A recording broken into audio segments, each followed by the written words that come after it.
Donc, hier, nous avons parlé de l'église de Éphèse. Qu'est-ce qui caractérise l'église d'Éphèse?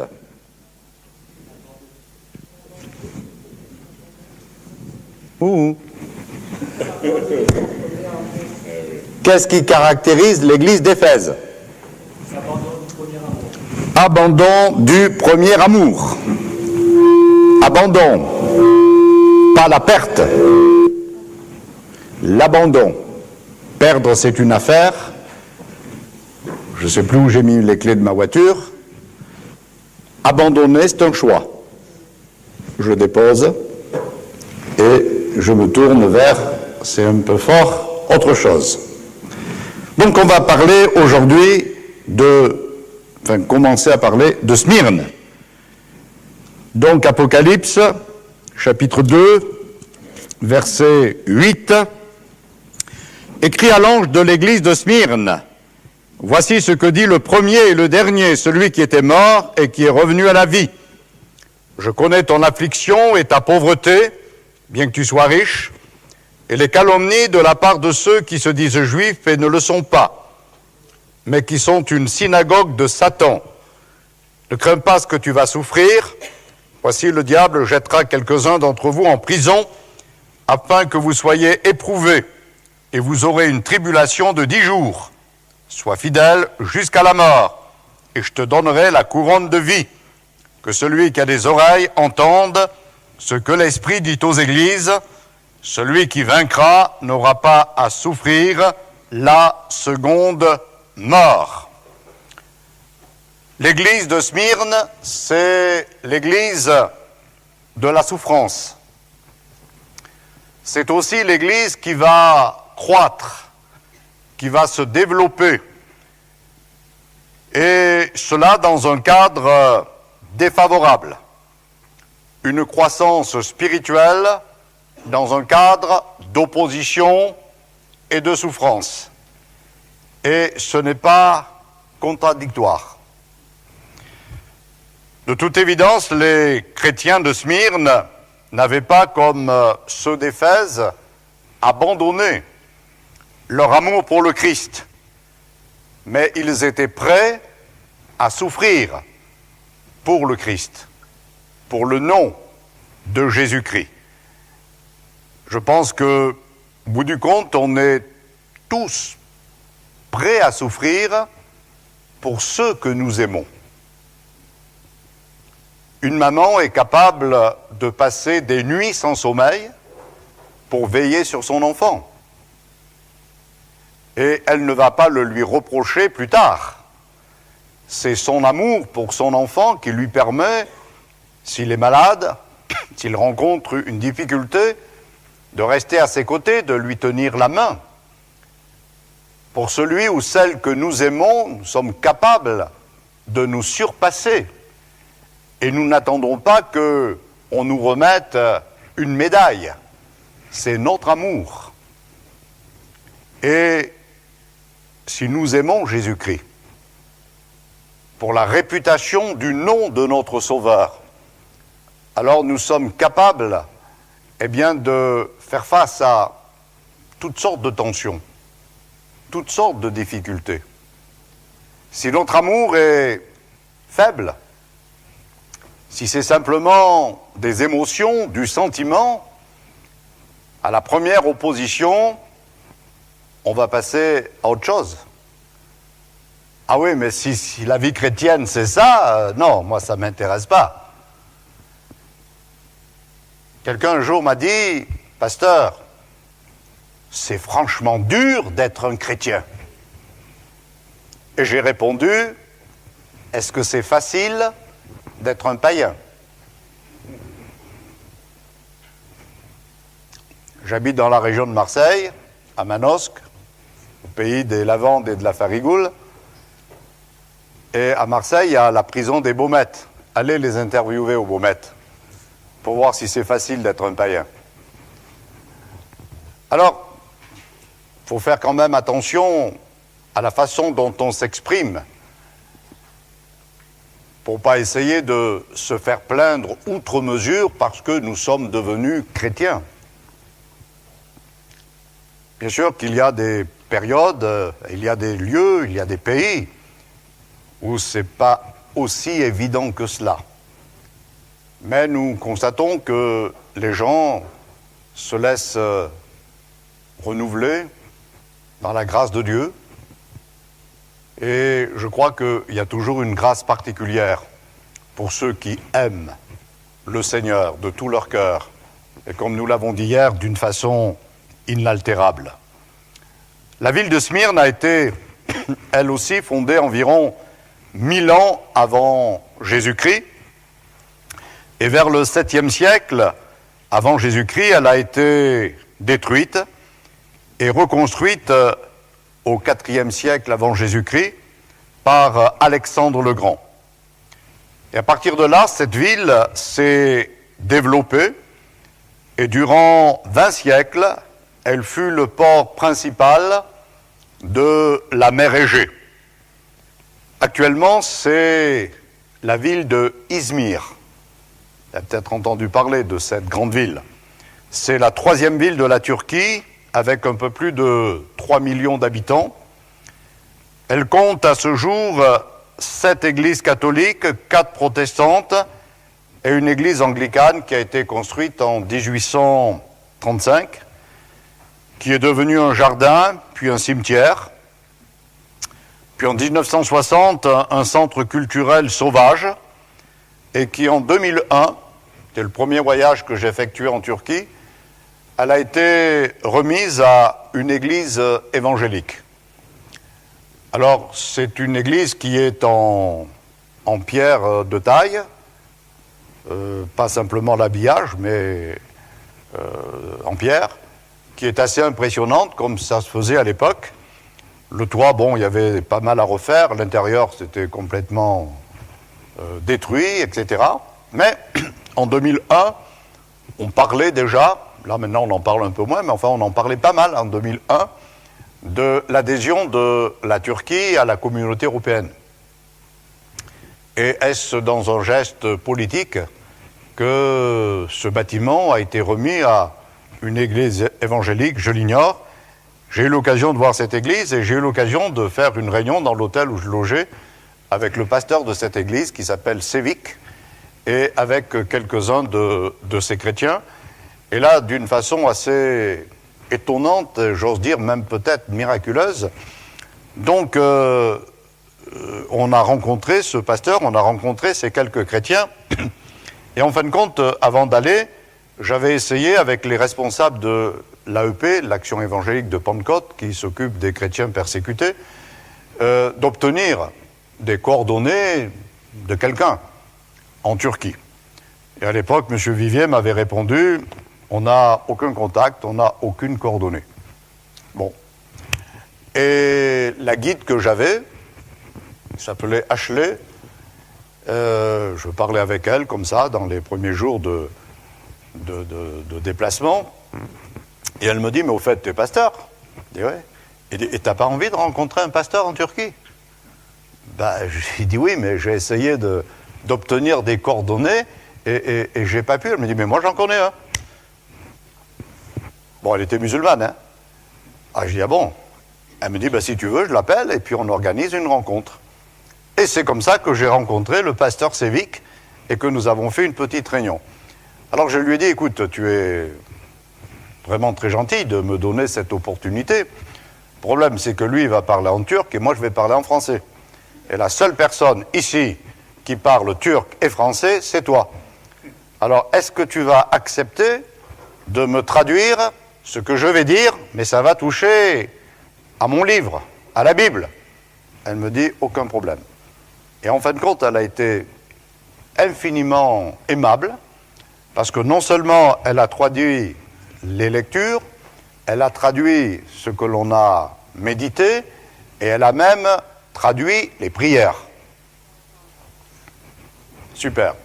Et on a entendu quelques témoignages assez remarquables. Voilà pour situer donc Izmir. Les commerçants de Smyrne faisaient fortune. Il y avait le port. Et pour entrer dans leur corporation, il fallait se soumettre à certaines exigences du culte païen. Et Smyrne, quelques ruines qu'il y a, Izmir, il y a une grande colline, et les temples, ils étaient là-haut, sur la colline.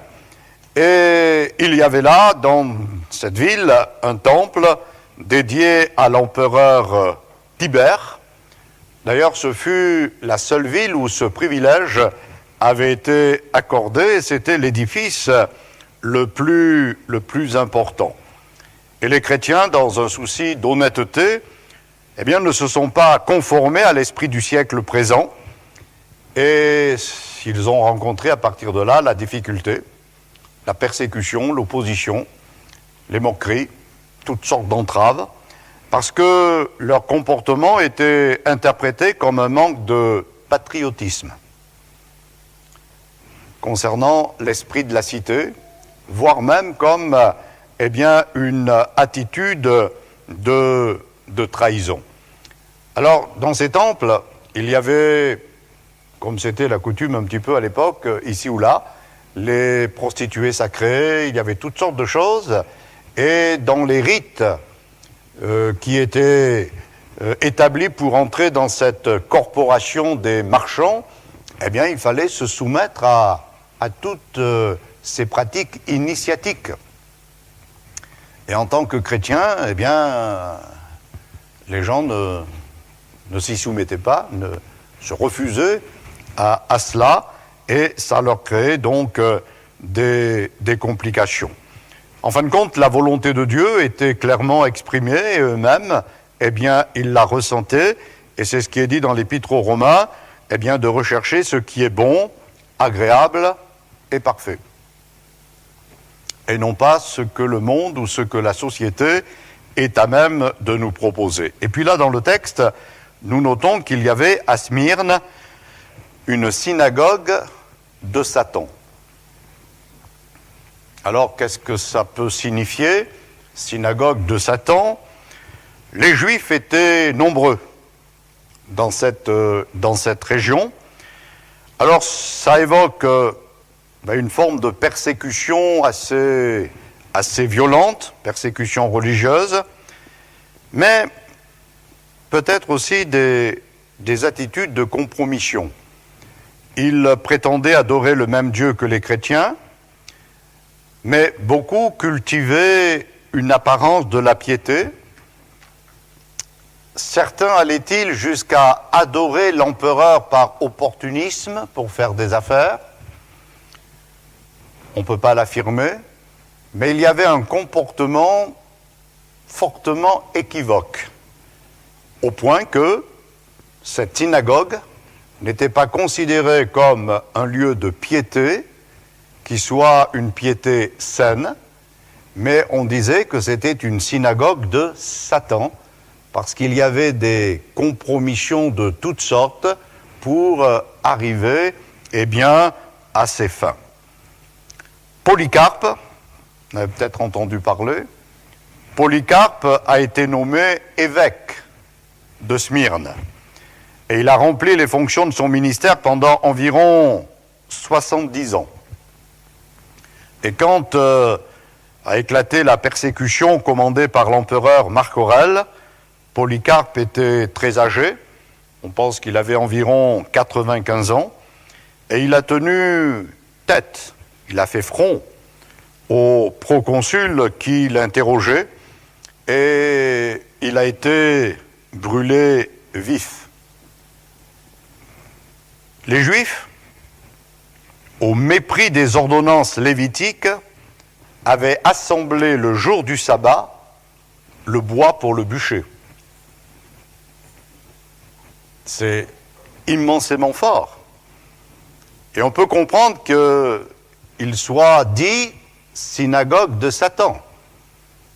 Le jour du sabbat, ils n'avaient pas à travailler, encore moins à aller ramasser du bois pour faire un bûcher pour brûler vif l'évêque chrétien. Mais ils l'ont fait, parce que ça, c'était agréable aux autorités, et ça pouvait leur offrir des possibilités. Au mois de juin, j'étais en Israël pour une des manifestations, puisque ça a duré toute l'année, une des manifestations pour marquer les 70 ans de la création d'Israël. On était 4 pasteurs pour représenter le monde évangélique français, et il y a eu un discours à la Knesset, il y a eu une manifestation dans un grand hôtel, il y avait 70 nations qui représentaient les évangéliques donc dans cette réception, et le président israélien est venu alors pas à la Knesset parce qu'il ne le peut pas, c'est un peu comme en France, mais dans la grande salle de l'hôtel, il est venu pour faire un discours pour honorer les représentants évangéliques du monde entier qui étaient là. Et disons que dans ce cadre-là, quand j'ai dû repartir, le bras droit de Jacques Elbaz devait me prendre à 1h du matin pour m'amener à l'aéroport, et puis je vois 1h et quart, et mon Dieu, comment ça va se passer? Et puis il arrive en catastrophe, et il me dit, j'ai le voisin qui m'a appelé, parce qu'il trouvait personne pour éteindre son four micro-ondes. C'était le Shabbat, ultra religieux, il n'avait pas le droit d'appuyer sur le bouton de son four micro-ondes, parce que c'était électrique. Et il trouvait personne, à minuit, pour éteindre son four, au point de cramer ce qu'il avait mis dedans. Donc, bon, je respecte, hein, pas de problème. Mais c'est vrai qu'on tombe un peu dans le ridicule quand même. Hein. Voilà, moi j'ai failli rater mon avion pour un four de micro-ondes que le monsieur n'avait pas le droit d'éteindre. Il fallait trouver une main innocente à côté. Eh bien, eux, ils ont quand même ramassé le bois pour faire un immense brasier et pour faire mourir le représentant des chrétiens. Alors on peut comprendre que c'était une synagogue de Satan, c'était pas très sérieux. Mais dans cette ville, où il y avait des pas très sérieux, qualifiés de synagogue de Satan, voilà qu'une église a vu le jour. Une église a été suscitée par le message de l'Évangile et par la confirmation de l'Esprit de Dieu. Et elle se développe, cette église. Et elle va engendrer des héros de la foi. On l'a dit hier pour Éphèse, on le dira pour d'autres demain. En fin de compte, les circonstances n'empêchent pas, n'entravent pas l'action du Saint-Esprit. Et même dans le cadre le plus pollué qui soit, Dieu est capable de faire lever un peuple. La preuve, c'est que nous sommes là. Mais nous ne pouvons n'être que les prémices. Le peuple doit pouvoir se multiplier. L'Église doit pouvoir se développer, quel que soit le milieu ambiant, parce que ce qui est la base, c'est la parole, et la parole confirmée par l'Esprit. C'est ce que le Seigneur dira à Nicodème, si tu ne nais d'eau et d'esprit. Et il n'est pas question là du baptême d'eau et du baptême dans le Saint-Esprit, mais c'est l'eau de la parole confirmée par l'action du Saint-Esprit. Une église pauvre aux yeux du monde, mais riche pour Dieu. Les chrétiens de Smyrne appartenaient-ils à la classe sociale la plus basse? C'est fort possible. La ville était riche et prospère, mais pas facile de faire des affaires, en étant honnête. Un jour, dans une église, j'étais tout jeune pasteur, en fin de compte, c'était à Casablanca, à la réunion de prière, en semaine, il y a un frère qui est arrivé, et il me dit, Alain, je les ai roulés. Ah, et qui t'a roulé? Le fisc. Le fisc. Et t'as fait comment? Une fausse déclaration. Il était entrepreneur de peinture. Il dit, et alors, qu'est-ce que tu vas faire? Eh bien, je suis venu à la réunion pour demander pardon. C'est pas compliqué. C'est simple comme un bonjour. Encore qu'aujourd'hui, dire bonjour, c'est pas toujours évident. Mais c'est un peu trop simple, ça. C'est quand même un peu trop simple. Donc, pour vivre honnêtement, faire des affaires honnêtes, eh ben, les chrétiens, c'était pas évident. Voilà. Les calomnies, les rumeurs et les fausses rumeurs concernant les chrétiens, les disciples de Jésus-Christ, empoisonner les esprits. Et la médisance, elle exerce une étrange fascination sur chacun d'entre nous. On entend certaines choses et ça laisse toujours une petite trace, en quelque part. Et nous avons besoin, en tant que chrétiens, eh bien de veiller pour ne pas prendre le relais des rumeurs. Satan est appelé l'accusateur, le calomniateur, le menteur, le père du mensonge. Et j'aime cette expérience du jeune Ésaïe qui était un adolescent, un jeune, difficile de dire l'âge qui était le sien exactement, mais disons entre 16 et 20 ans. Et quand vous lisez dans le chapitre 6 d'Ésaïe, il est dit l'année de la mort du roi Osias. Que s'est-il passé cette année-là? Osias, son règne a été marqué par la prospérité, par la bénédiction, tout s'est développé dans le pays. Et puis un jour, eh bien, il s'est pris pour un personnage important, il a voulu offrir un sacrifice qui n'était pas permis à la royauté. On a tenté de l'empêcher de faire ça, mais il a tenu tête et immédiatement il a été frappé par la lèpre. Et à partir de là, il a vécu en reclus, en marge de la société comme c'était à l'époque. Et pendant un temps, il n'y avait plus de chef en Israël. Le roi n'était pas mort et on ne pouvait pas mettre le successeur en place. Donc c'est son fils, Jotham, qui a, comme on dit, réglé les affaires courantes. Mais il n'avait pas tout le pouvoir, toutes les autorités. Il était là comme un intérimaire, tant que le père n'était pas mort. Et dans cette année-là, ça a été une année de troubles, une année de rumeurs, une année où il s'est raconté le tout et son contraire. Chacun avançait son pion, chacun avançait son candidat. On oubliait même qu'il devait être de la lignée de David. C'était un gros trouble, personne ne savait où on en était. Dans le palais, ça allait dans tous les sens. Et à un moment donné, le jeune Ésaïe a fait le choix de monter au temple. Et il est dit que là, il a vu le Seigneur. Il ne s'est pas mis dans le sillage des rumeurs, des candidatons, de tout ce qui était avancé. Non, il a mis ça de côté. Et il est allé à la rencontre de Dieu et il a vu Dieu. Il a vu Dieu assis sur un trône très élevé, et dont les pans de la robe remplissaient le temple. Il a vu les chérubins qui volaient, qui proclamaient la sainteté de Dieu. Et là, d'un coup, il s'est écrié, mais malheur à moi, je suis perdu. Mes lèvres sont impures et je suis au sein d'un peuple dont les lèvres sont impures. Et avec des pincettes sur l'autel, les braises ont été prises pour purifier ses lèvres.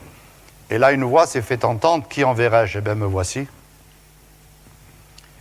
Mais ce que je veux retenir de ça, c'est que il a vu Dieu assis.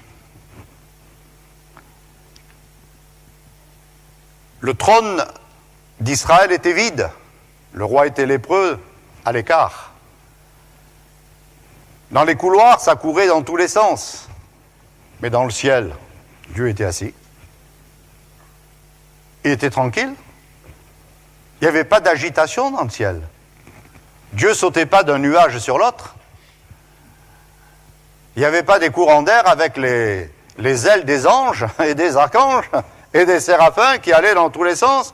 Non, c'était le calme. C'était la sérénité. Dieu était assis. Il est le maître. Il tient toutes choses dans ses mains. sur un trône élevé, qui se dégageait des autres trônes. Sur la terre des hommes, il y a des trônes. Il y a des reines, il y a des rois, il y a des présidents, il y a des dictateurs, il y a tout ce qu'on veut. Mais le trône de Dieu ne peut pas être comme ça au même rang que tous les dignitaires humains ici-bas. Il est au-dessus. Autrement dit, Dieu ne sera jamais mon copain. Je ne vais pas arriver en disant « Salut Jésus, tu vas bien ?» Je sais pourquoi je dis ça. Parce qu'aujourd'hui, nous sommes dans une mentalité où... Voilà.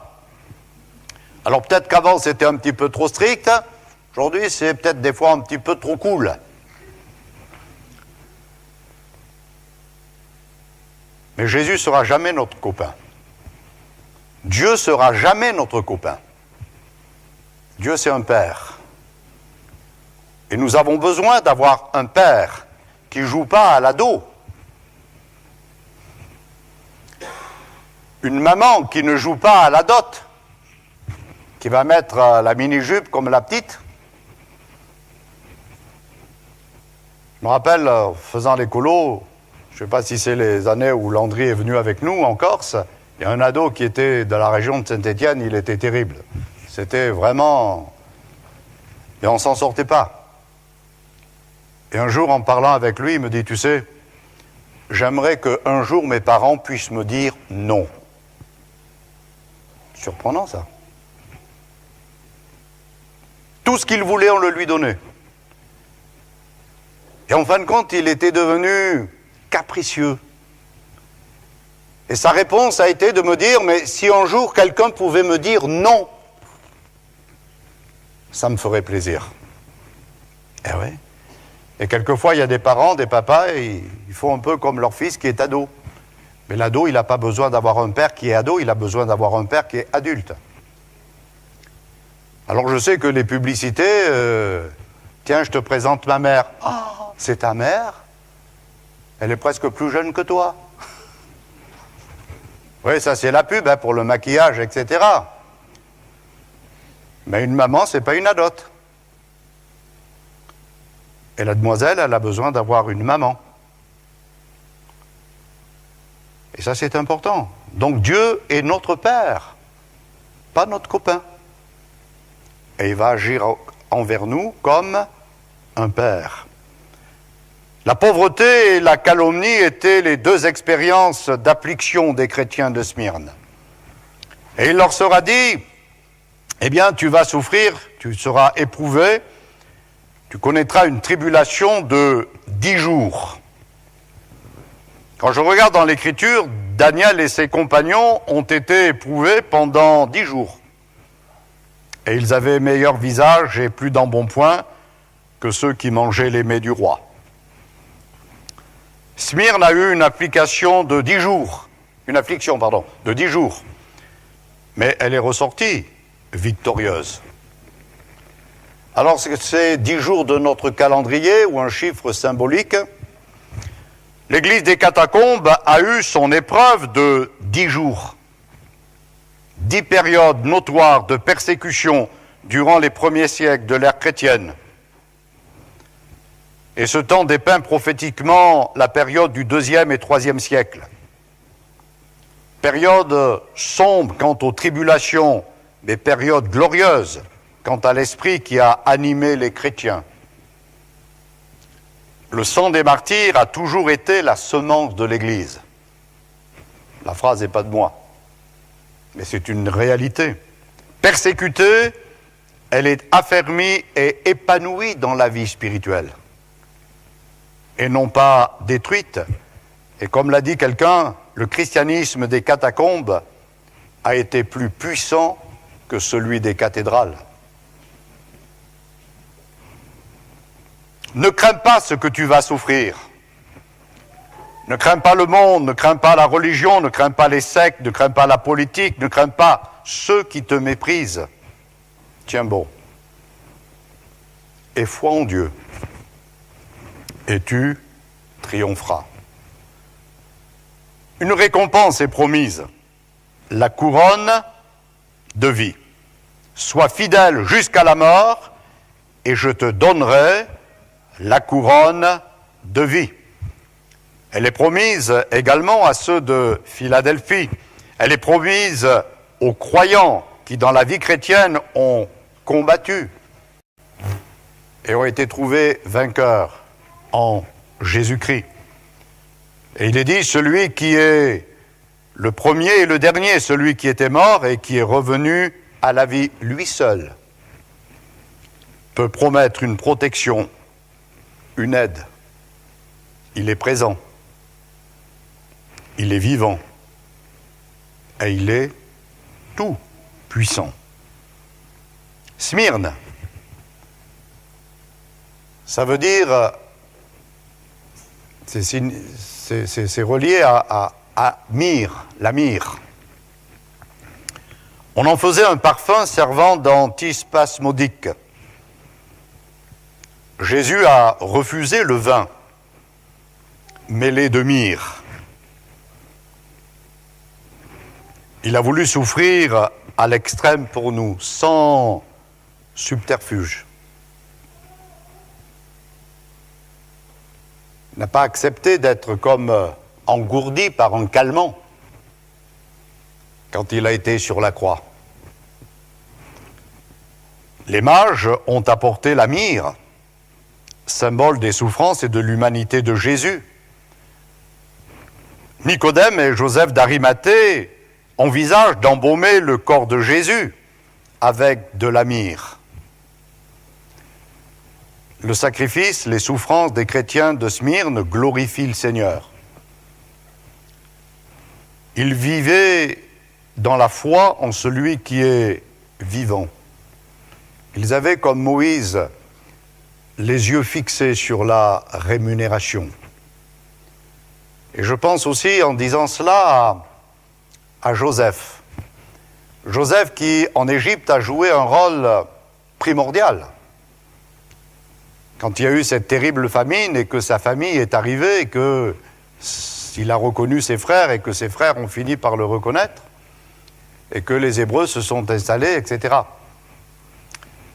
Mais Joseph a dit ceci, quand vous quitterez l'Égypte, parce qu'il savait que l'avenir des Hébreux n'était pas en Égypte et qu'un jour, le peuple partirait.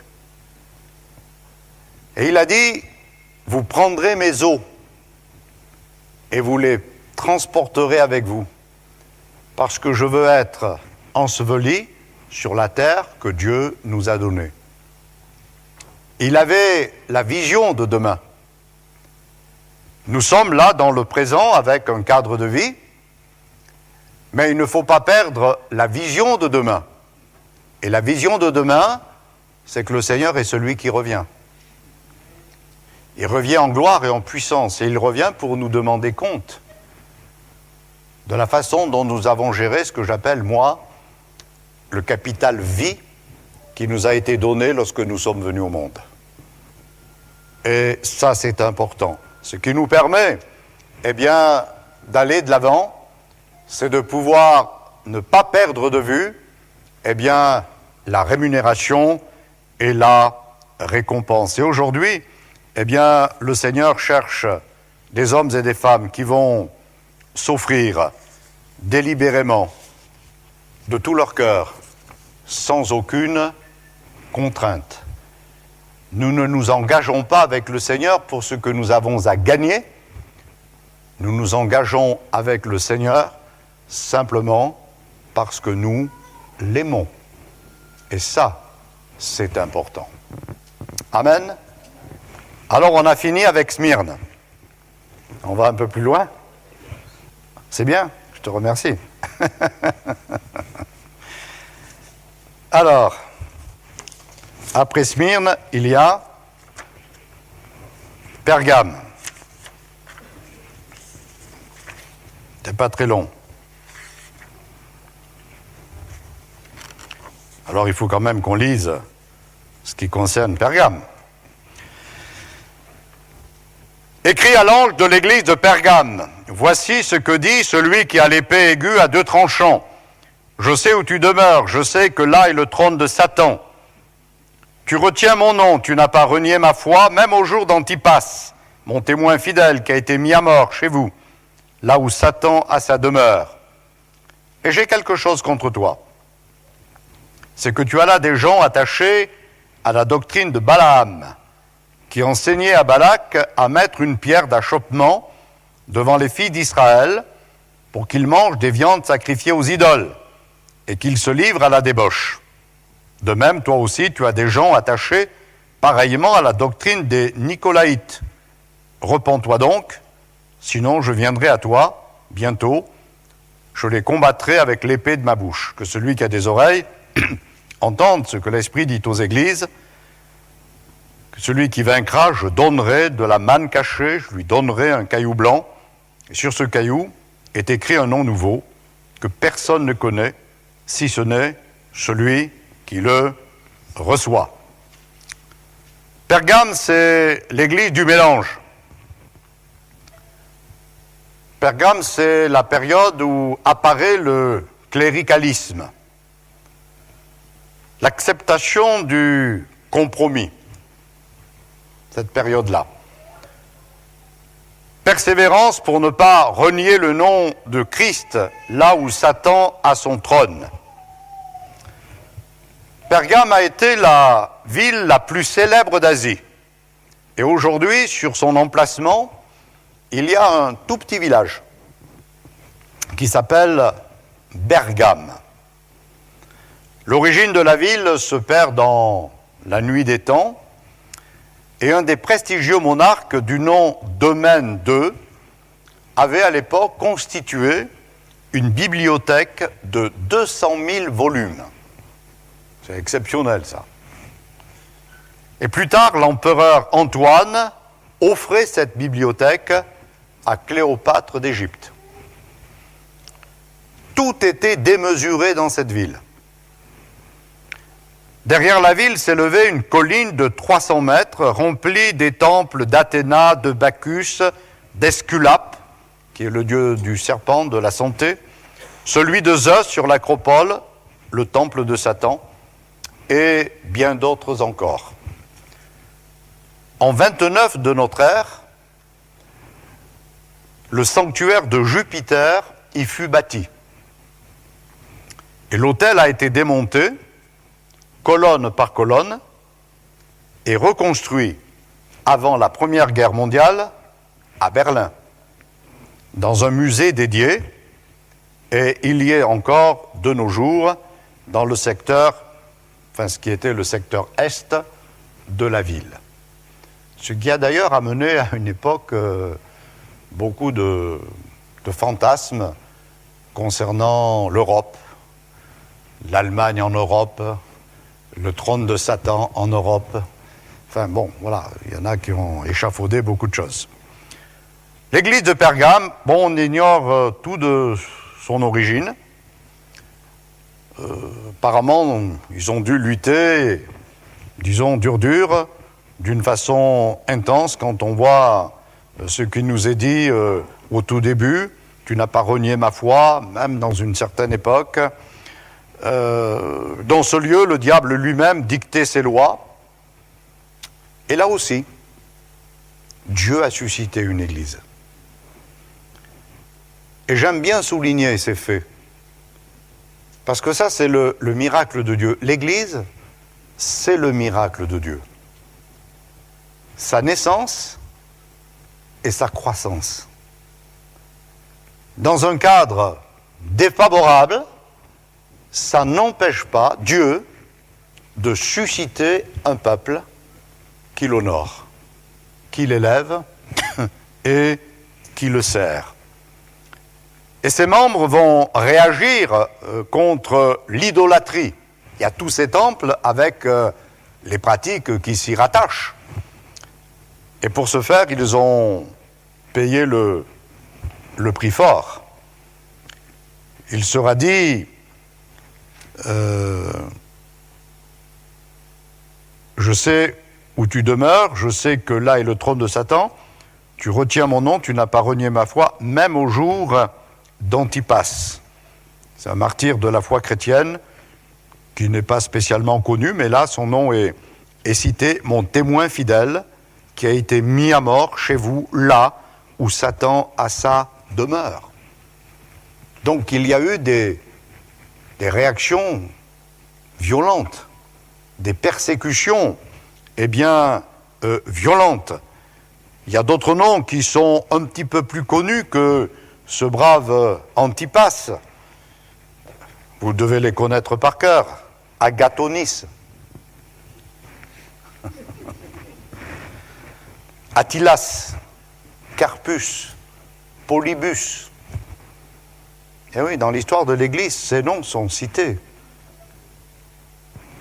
Voilà, donc il y a eu beaucoup d'opposition et les leaders ont été exécutés.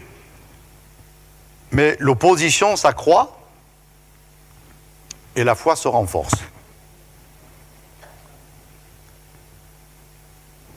Parce que la foi, elle vient de ce qu'on entend vient de la parole. Ce n'est pas une émotion, ce n'est pas une adhésion à quelque chose qui nous plaît. C'est vivant, ça se nourrit, et si c'est nourri de la parole, ça se développe. Alors l'opposition est là, c'est vrai, c'est pas facile, c'est même très très difficile, mais la foi, elle n'est pas détruite. Paul le dira, il est emprisonné, je suis emprisonné, je suis dans les liens, je suis dans les chaînes, mais la parole de Dieu n'est pas liée. La parole de Dieu, elle fait son chemin. Il y a quand même quelque chose qui est à relever, ce que j'ai contre toi. Il y a quelque chose de négatif. Alors déjà, ceux qui veulent vivre pieusement en Jésus-Christ, la Bible dit qu'ils seront persécutés. La vérité, ça a un coût. Dire la vérité, vivre dans la vérité, c'est pas évident. Le problème, c'est que la vérité, ça nous rend toujours forts. Parce que Dieu est vérité. Jésus dit « Je suis la vérité ». Et à partir du moment où je suis dans la vérité, Dieu sera toujours de mon côté. Ça peut coûter, mais ça me rend fort. Le mensonge, c'est une pirouette.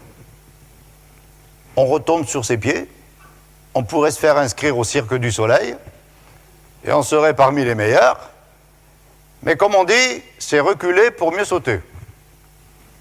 On s'en tire, paf, ni vu ni connu. Et un jour, vous connaissez l'histoire de David, Nathan lui dit, waouh,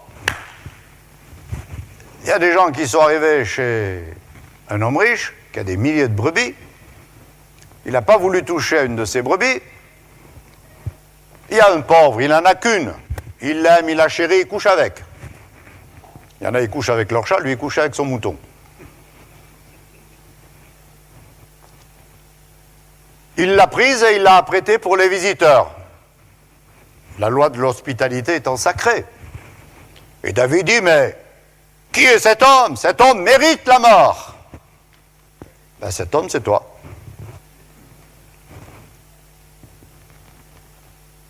Tu as femme, concubine, et tu as pris celle de ton officier. Eh ouais. Pourtant, je veux dire, il avait bien monté ces phases mensongères. Hein. On ne va pas revenir sur le sujet, ce n'est pas mon propos ce soir. Mais si vous relisez, c'est bien monté. Hein. Ça s'emboîte parfaitement. À un moment donné, Dieu est intervenu. C'était ni vu ni connu. Il avait épousé la veuve éplorée. Et il endossait, la paternité. Voilà. Bon, elle a accouché prématurément. Ouais, mais avec Dieu, ça ne se passe pas comme ça. Et c'est vrai que la vérité nous rendra toujours forts. Le mensonge, tôt ou tard, il nous rattrapera. On voit dans l'Écriture quelques exemples. Les compromis peuvent être proposés par l'adversaire pour que la lutte soit moins intense, la vie moins difficile. Quand les tribus ont dit à Moïse, « Bon, écoute, la terre, elle est fertile, je ne vois pas pourquoi il faut aller plus loin. On va s'installer là. » Non. Attends, Moïse, écoute-nous quand même, essaie de comprendre. On a des femmes, des enfants, des troupeaux. Non. Enfin, fais un effort. Et il a fini par dire oui. Et quelques-uns se sont établis là. Parce qu'ils ont promis, mais dès qu'on a fait nos maisons, on a parqué notre bétail, on vous rejoindra. Et les autres, ils sont partis. Et qu'est-ce qu'ils ont fait? Ils ont construit un hôtel. Mais un grand hôtel. Un hôtel de manière à frapper le regard. Mais quand les autres qui avaient continué ont appris, ça a failli déclencher la guerre civile. Parce qu'ils ont dit, mais il y a concurrence avec l'hôtel. Et en plus, ils le font immense. Et puis quand on regarde dans l'Écriture, ils vont dire ceci, que je retrouve mes textes, ils vont dire que c'est plutôt par, je veux lire le texte exact, c'est plutôt par une sorte d'inquiétude que nous avons fait cela, en pensant que vos fils diraient un jour à nos fils, etc. C'était plutôt par inquiétude. Ils ont essayé de se rassurer en faisant un grand hôtel. Le problème, c'est qu'ils ne se sont pas rassurés et qu'ils n'ont pas rassuré les autres. Alors moi, en tant que pasteur, ça m'est arrivé. Il y a des gens, on ne les voit plus aux réunions depuis X temps. Et on va les voir, on dit, bon voilà, comment vous allez, frère? Ah non, mais pasteur, il ne faut pas vous faire du souci pour nous. Hein. Nous, ça va très très bien. On prie tous les jours, on lit la Bible tous les jours. Ils sont mieux que tous ceux qui viennent.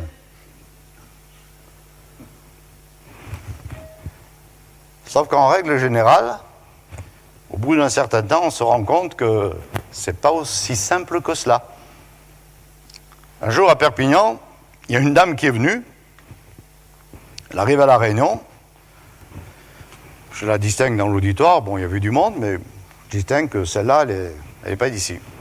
Et à la sortie, je la salue, je dis bonjour madame, c'est la première fois que vous venez. Elle me dit non, je viens régulièrement. Ah. Je dis vous habitez où? Elle me dit à Perpignan. Je dis mais il ne me semble pas que je vous ai déjà vu. Elle me dit non, mais je connais très très bien le pasteur. Ah d'accord, et il s'appelle comment? Elle me dit Monsieur Quintin. Ben oui, mais Monsieur Quintin, ça fait 8 ans qu'il est parti. C'est vrai que je ne viens pas régulièrement. Eh ouais. Alors vous allez me dire, bon, c'est un exemple, mais c'est un exemple vrai que je vous donne. Elle a quand même dit, je ne viens pas régulièrement. Et oui, il y avait 8 ans que j'étais là, elle ne m'avait jamais vu. Et moi non plus. Seulement, quand vous parlez aux personnes, ah c'est sûr, ils lisent la Bible tous les jours, ils prient tous les jours, il n'y a aucun problème. En réalité, ce n'est pas tout à fait vrai. Et ils essaient de se rassurer en nous disant, on prie, on lit. Et ils essaient de nous rassurer, mais ça ne nous rassure pas. Et au bout du compte, ça ne les rassure pas eux non plus. Et ce n'est pas le fait de faire des exploits pour en mettre plein la vue, pour montrer que ça nous rassure et que ça rassure les autres. Il y a des gens, ils ne font pas des gros exploits. Ils ont le petit train-train quotidien, leur petite marche gentillette, et ils sont fidèles. Et ils sont là. Alors je ne parle pas d'être là à toutes les réunions, c'est pas ça, mais je veux dire, ils tiennent dans leur vie spirituelle. Pas la peine de faire des grands coups de bluff, là, une grande publicité, j'ai fait ça. Non. Et je pense que c'est important. Abraham, il craignait d'être tué à cause de sa femme, alors il a dit, c'est ma sœur. Et ouais. Sauf que Pharaon, il l'a prise, et il l'a prise pour femme. Et puis ça s'est mal terminé. Hein. il y a eu beaucoup de dégâts. Et d'un coup, il a découvert et il a dit « Mais pourquoi tu as fait ça? Allez, récupère-la » Moi, ça me fait un peu bizarre, ça, d'ailleurs. Je l'ai relu aujourd'hui. Je me dis quand même, la pauvre Sarah, son mari dit « Tu vas dire que tu es ma sœur. » Bon. Je ne pense pas qu'il y ait beaucoup de femmes aujourd'hui, même dans cet auditoire ce soir, que si leur mari dit « Tu vas dire que tu es ma sœur », elle va dire « Non, mais attends, ça va pas, non ?» Et ma foi, il la prend et il couche avec elle, puisqu'il la prend pour femme. C'est clair, hein? La pauvre Sarah. Et quand l'autre découvre que c'était pas sa sœur, que c'était sa femme, il la lui rend. Je sais pas comment elle a fait quand ils ont eu un tête-à-tête avec Abraham, hein? Excusez-moi, mais... Enfin bon, passons. Et oui, ça, c'est les compromis. Le déclin, il est imperceptible au départ. Mais rapidement, il devient irréversible. C'est comme si vous prenez un bain. Vous faites couler l'eau dans la baignoire, bien chaude, vous mettez les sels de la mer Morte, tout ça, là, impeccable, vous glissez là-dedans, et puis vous endormez. Et vous vous réveillez avec une pneumonie. Parce que l'eau, elle s'est refroidie petit à petit, et vous en êtes pas rendu compte. Et c'est comme ça que les choses, quelquefois, se passent.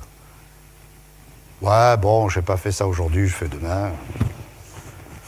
Ouais, je le ferai encore demain. Et puis d'un coup, ah oui, mais au fait, ça fait 6 semaines, hein. Le temps passe, on ne se rend pas compte. Le déclin, il se fait gentiment. Et quand on veut concilier l'inconciliable, c'est compliqué. Parce que entre le ciel et l'enfer, il n'y a jamais d'armistice.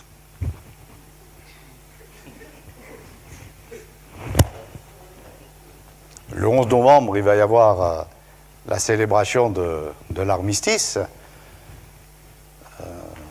C'est quand même un événement. Moi, je me rappelle mon grand-père qui me racontait, quand il montait au front, la baïonnette, et j'ai sa baïonnette chez moi. Donc, voilà. Mais entre le ciel et l'enfer, il n'y a pas d'armistice. Il n'y aura pas un jour un traité qui va être signé, le ciel et l'enfer, chacun faisant un pas l'un vers l'autre pour trouver un compromis. Il n'y a pas de compromis entre la lumière et les ténèbres, entre le mensonge et la vérité, entre Dieu et le diable. D'ailleurs, le diable, il sait déjà qu'il est fini. Il connaît sa fin. Et il donne des coups de queue, là. C'est les derniers soubresauts. Donc, n'imaginons pas qu'on va trouver un terrain d'entente. Alors, l'Écriture dit que celui qui se sanctifie encore. Et que celui qui se souille encore. Attends, Seigneur, explique-moi tout ça. Est-ce que tu m'encourages à me souiller? Non. Mais tu fais un choix.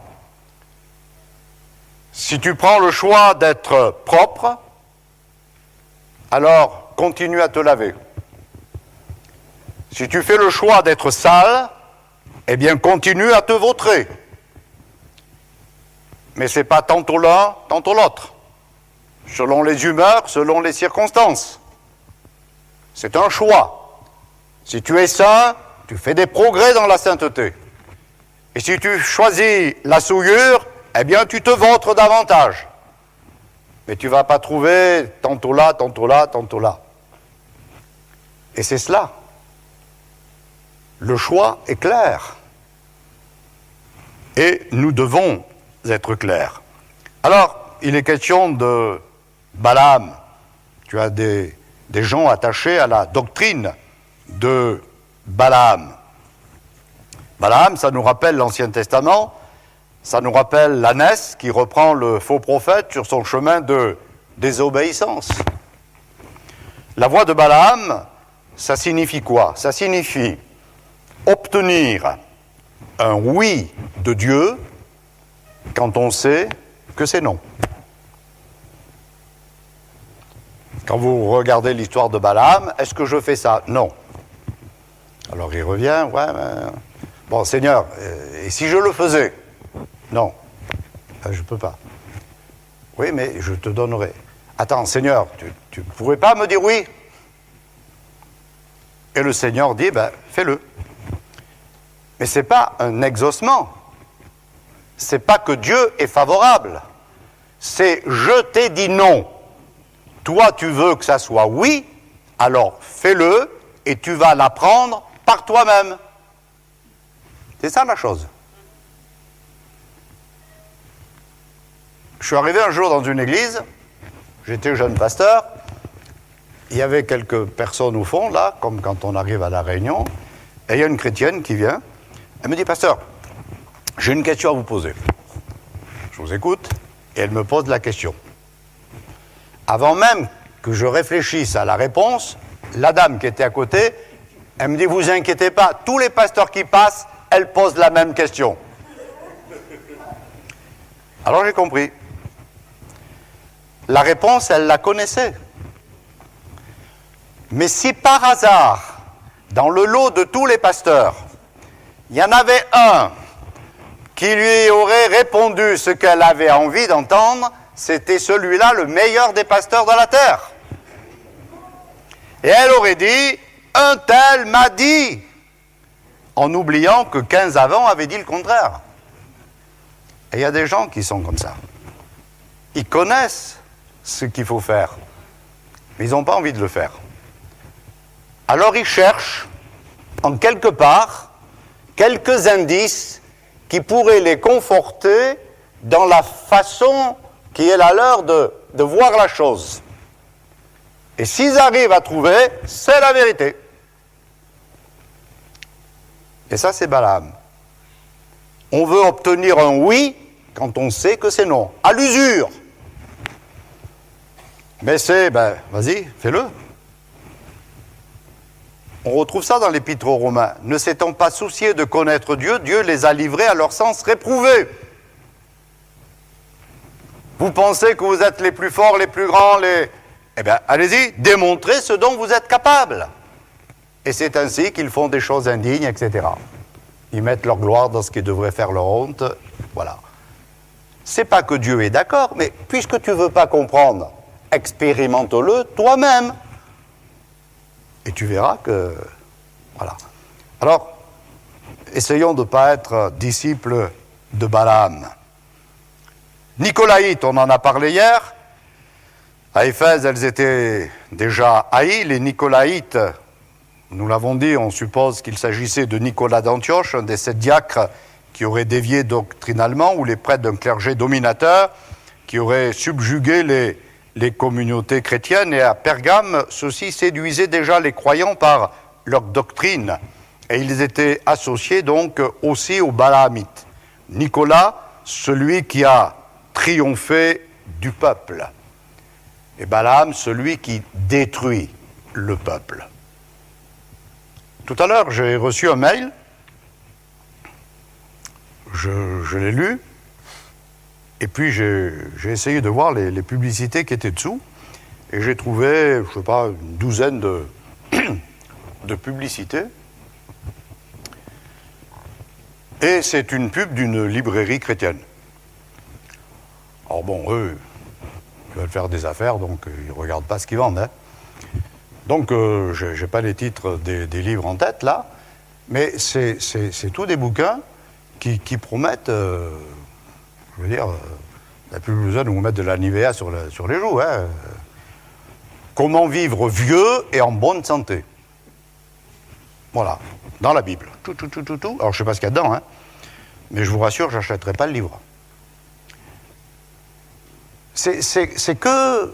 Mais ça, c'est lié à la doctrine de ce qu'on appelle la prospérité. On vous promet que sans souffrance, sans combat, sans lutte, sans rien, c'est le tapis rouge, c'est mieux qu'à Cannes.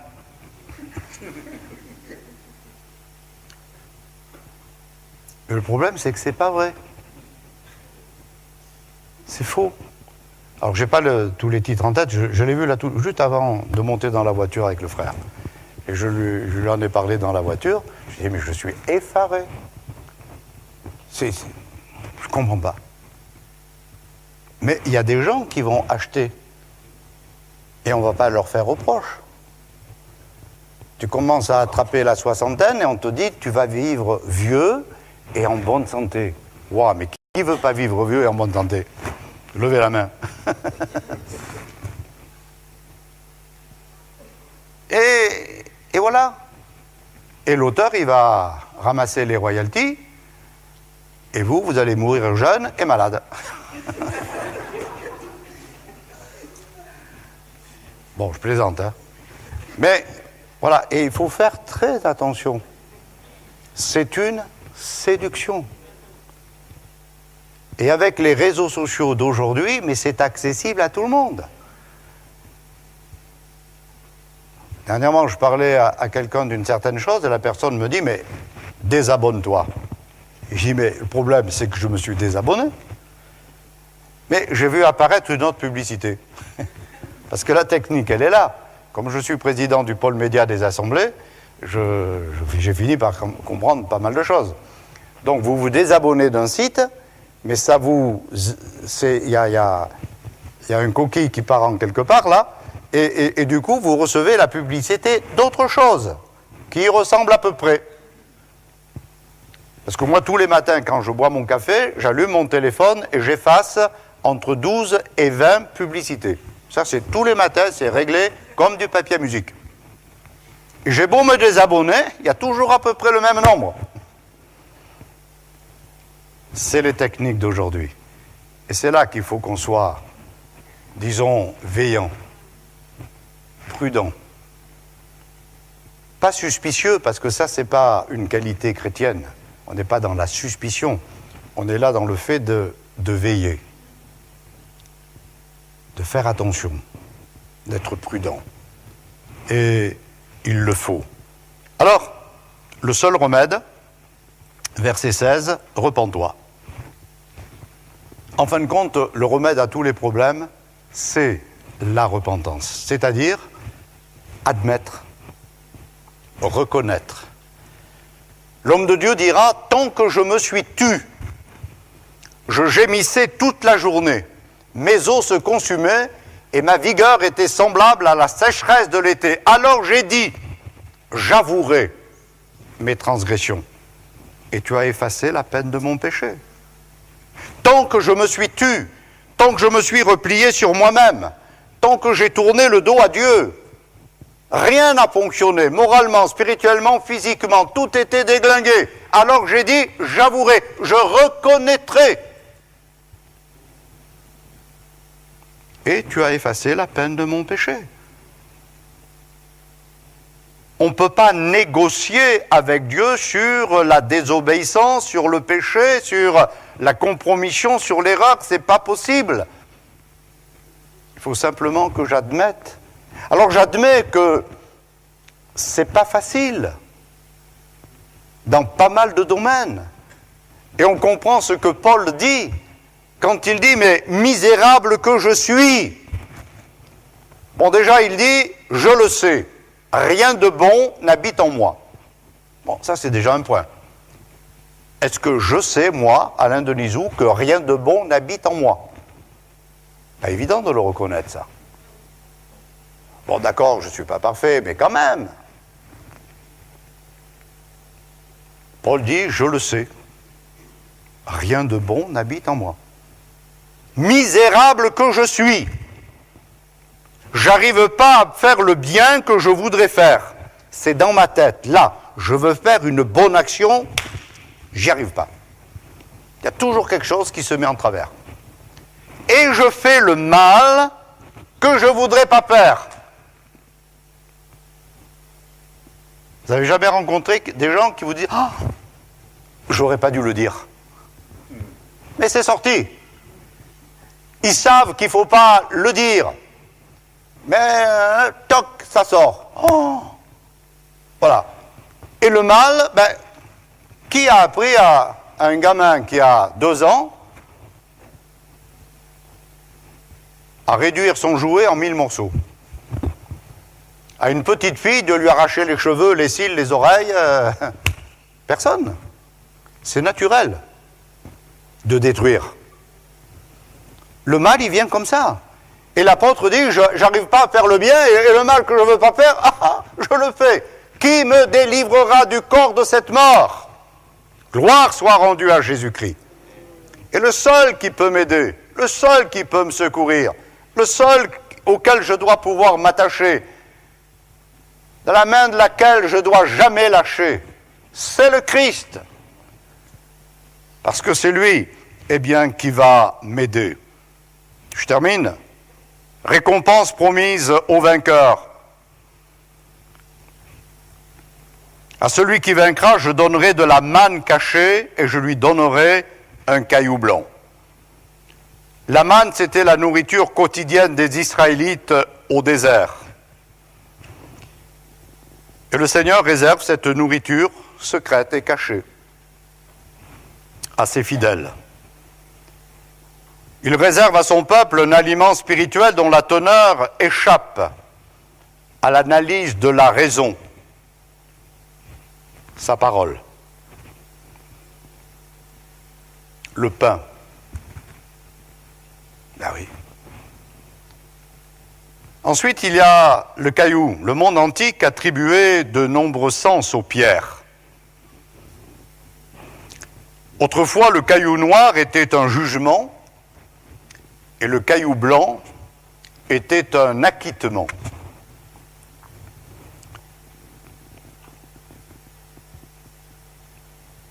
Autrefois, le maître de cérémonie, lors d'un banquet, inscrivait les noms des invités sur un caillou blanc. Alors je crois que dimanche, on mange ici. Alors je ne sais pas si sur les tables, il y aura un petit carton avec les noms de chacun.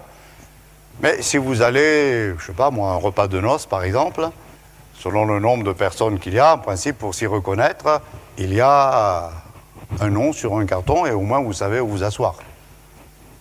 Bon là c'était un caillou. C'est la place soigneusement préparée par le Seigneur aux noces de l'agneau. Dans l'Antiquité, c'était un bulletin de vote. Paul rend témoignage à Agrippa et il raconte comment, lors du meurtre d'Étienne, il avait joint son suffrage. Littéralement, il avait mis son caillou à celui des autres.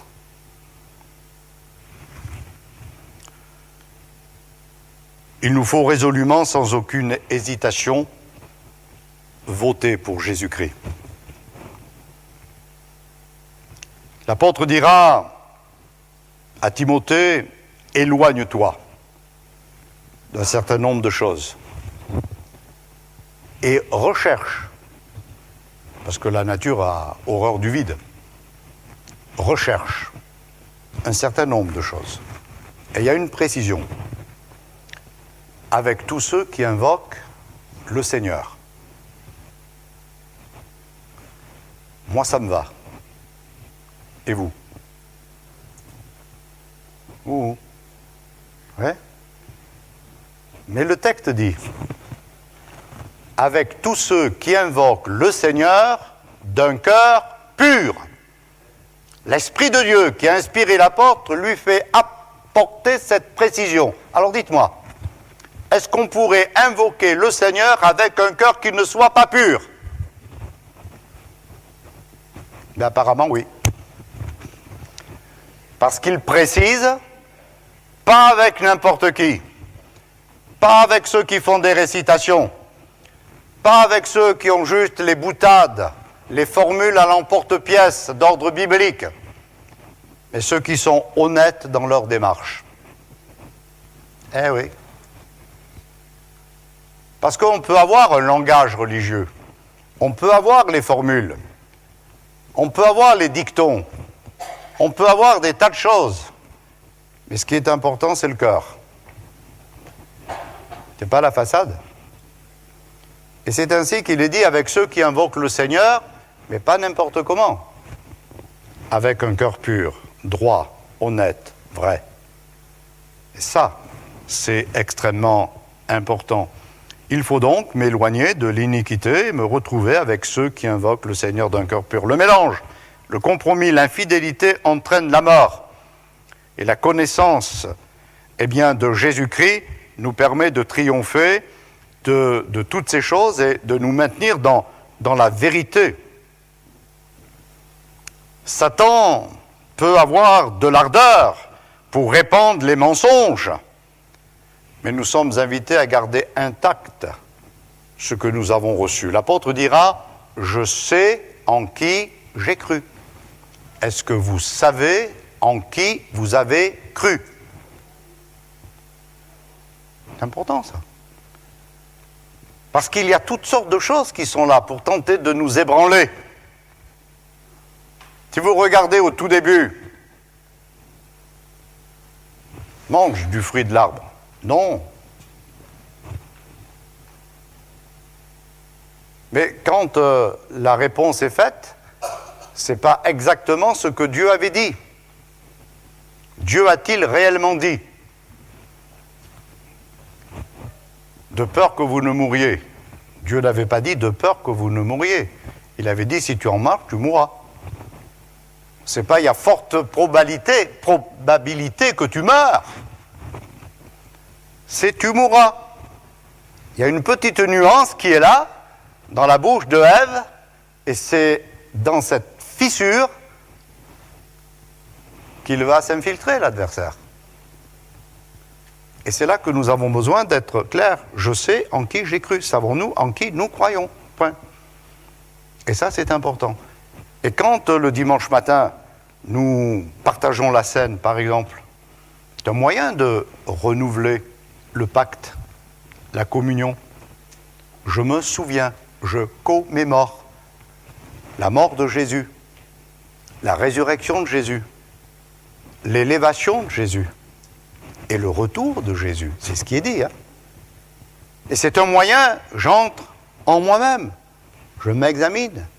Et c'est comme si je remettais ma signature là, au bas de la page, je me réengage. Ce n'est pas simplement une routine. À Marseille, il y avait une sœur, elle était obligée de partir avant que la scène soit donnée, donc elle avait dans son sac le pain et le vin, et dans le car, elle le prenait. Il n'y a qu'à Marseille que ça se passe. Hein. Donc elle a pesé sa conscience, elle avait pris le pain et le vin. Enfin, le cadre, il n'était pas très favorable, hein. Elle n'avait pas trop la tête, parce qu'il fallait regarder si elle ne ratait pas la station pour descendre. Alors, ce n'est pas d'apaiser sa conscience par des actes, par des comportements, c'est de faire sérieusement quand nous le faisons. Ça, c'est important. Et je termine. Nous sommes appelés à garder intact ce qui nous a été confié. C'est dit à Timothée, dans l'épître de Jude, à lutter pour la foi qui a été transmise une fois pour toutes à ceux qui appartiennent à Dieu. Transmise une fois pour toutes. J'ai rien à retrancher, mais j'ai rien à ajouter. Eh oui, je m'en tiens à ce qui a été transmis une fois pour toutes, reconnu de tout temps, et qui a fait ses preuves. Et on n'a pas besoin de quelques prophètes qui vont nous raconter je ne sais pas quoi. On va s'en tenir à ce qui est écrit, et nous devons nous attacher à cette vérité dans l'amour et dans le respect. Amen.